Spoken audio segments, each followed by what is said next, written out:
మహేష్ బాబు హీరోగా రాజమౌళి దర్శకత్వంలో SSMB 29 movie తెరకెక్కుతున్న సంగతి తెలిసిందే. ఏకంగా 1000 కోట్ల బడ్జెట్‌తో పాన్ వరల్డ్ మూవీగా ఈ చిత్రాన్ని రాజమౌళి సిల్వర్ స్క్రీన్ పై ఆవిష్కరించబోతున్నారు. వరల్డ్ అడ్వెంచర్ ట్రావెలర్‌గా ఈ సినిమాలో మహేష్ బాబు కనిపిస్తాడని తెలుస్తుంది. ఆయన క్యారెక్టర్ చాలా కొత్తగా కూడా ఉండబోతుందని టాక్ వినిపిస్తుంది. ఇక ఈ సినిమా మెజారిటీ కథ అంతా ఫారెస్ట్ బ్యాక్‌డ్రాప్ లోనే ఉంటుందంట. అడ్వెంచర్ యాక్షన్ థ్రిల్లర్‌గా మూవీ కథాంశం ఉండబోతుందని టాక్ నడుస్తుంది. ఇక సినిమాలో Indian, Hollywood actor Priyanka Chopra Mahesh బాబుకి జోడీగా కనిపించబోతుంది. ఆమె చాలా కాలం తర్వాత చేస్తున్న ఇండియన్ సినిమా ఇదే కావటం విశేషం. ఇదిలా ఉంటే త్వరలో కాస్టింగ్ గురించి ఆఫీషియల్‌గా మేకర్స్ అనౌన్స్ చేయనున్నారు.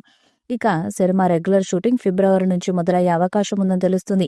టీమ్ అంతా కూడా ఫస్ట్ షెడ్యూల్ షూటింగ్ కోసం సౌత్ ఆఫ్రికా, కెన్యా వెళ్లబోతున్నారంట. భారీ షెడ్యూల్‌ని అక్కడ ప్లాన్ చేసినట్టు సమాచారం. ముఖ్యంగా కెన్యాలో ఈ మూవీ షూటింగ్ జరగబోతుందని టాక్. ఇప్పటికే రాజమౌళి కూడా సోషల్ మీడియా ద్వారా షూటింగ్ గురించి పరోక్షంగా అప్డేట్ ఇచ్చారు.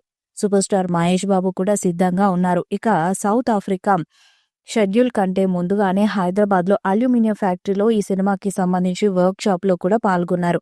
ఇక సూపర్ స్టార్ మహేష్ బాబు కూడా చాలా హార్డ్ వర్క్ చేస్తున్నారు. ప్రియాంక చోప్రా కూడా ఈ మూవీ కోసం ఇప్పటికే హైదరాబాద్‌లో అడుగుపెట్టారు. మేకర్స్ ఈ షూటింగ్ గురించి ఇంకా ఆఫీషియల్‌గా అప్డేట్ ఇవ్వటం ఒక్కటే మిగిలి ఉంది. త్వరలోనే దీనిపై క్లారిటీ రావచ్చని అనుకుంటున్నారు. హాలీవుడ్ మీడియా సైతం ఎస్ఎస్ఎంబి 29 మూవీ పైన ప్రత్యేకమైన ఫోకస్ పెట్టింది. ఈ చిత్రంలో హాలీవుడ్ యాక్టర్స్ కూడా భాగం కాబోతున్నారని తెలుస్తుంది. అయితే వారు ఎవరనేది షూటింగ్ ప్రారంభమైన తర్వాత స్పష్టత రావచ్చని అనుకుంటున్నారు. ఈ చిత్రంలో పృథ్వీరాజ్ సుకుమారన్ ప్రతినాయకుడిగా కనిపించబోతున్నారని టాక్ నడుస్తుంది. కీరవాణి సినిమాకి సంగీతాన్ని అందిస్తున్నారు.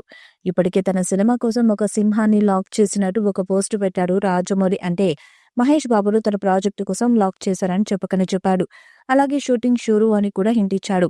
ఈ పోస్టుకు మహేష్ బాబు స్పందిస్తూ ఒక్కసారి కమిట్ అయితే నా మాట నేనే వినను అని రిప్లై ఇచ్చాడు. ప్రియాంక చోప్రా ఫైనల్లీ అని కామెంట్ పెట్టింది. ఇదిలా ఉంటే తన సినిమా కోసం రాజమౌళి చాలా జాగ్రత్త పడుతున్నాడట. ఎట్టి పరిస్థితుల్లోనూ కథ, షూటింగ్ క్లిప్స్, సినిమాలో నటించే వారి గురించి ఎలాంటి వివరాలు బయటకు రాకుండా చర్యలు తీసుకుంటున్నాడట. ఈ విషయంలో చిత్రయూనిట్‌కు హెచ్చరికలు కూడా జారీ చేశాడట. నటీనటులు, సాంకేతిక నిపుణులతో నాన్ డిస్క్లోజ్ అగ్రీమెంట్ చేయించినట్టు తెలుస్తుంది. మహేష్ బాబు, ప్రియాంక చోప్రాతోనూ ఈ ఒప్పందంపై సంతకం చేయించారట. ఈ అగ్రిమెంట్ ప్రకారం సినిమాకు సంబంధించిన ఏ చిన్న విషయాన్ని కూడా యూనిట్ సభ్యులు బయటకు చెప్పేందుకు వీలేదు. భారీ అంచనాలున్న ఈ చిత్రం ఎలాంటి రికార్డ్స్ ను క్రియేట్ చేస్తుందో చూడాలి. ఈ వీడియోపై మీ అభిప్రాయాన్ని కామెంట్ బాక్స్ లో తెలియజేయండి. వీడియో మీకు నచ్చితే లైక్ చేయండి, షేర్ చేయండి, కామెంట్ చేయండి. మరిన్ని అప్డేట్స్ కోసం మన ఛానల్ ని సబ్స్క్రైబ్ చేయండి. అలాగే పక్కన ఉన్న గంట సింబల్ ని గట్టిగా కొట్టండి.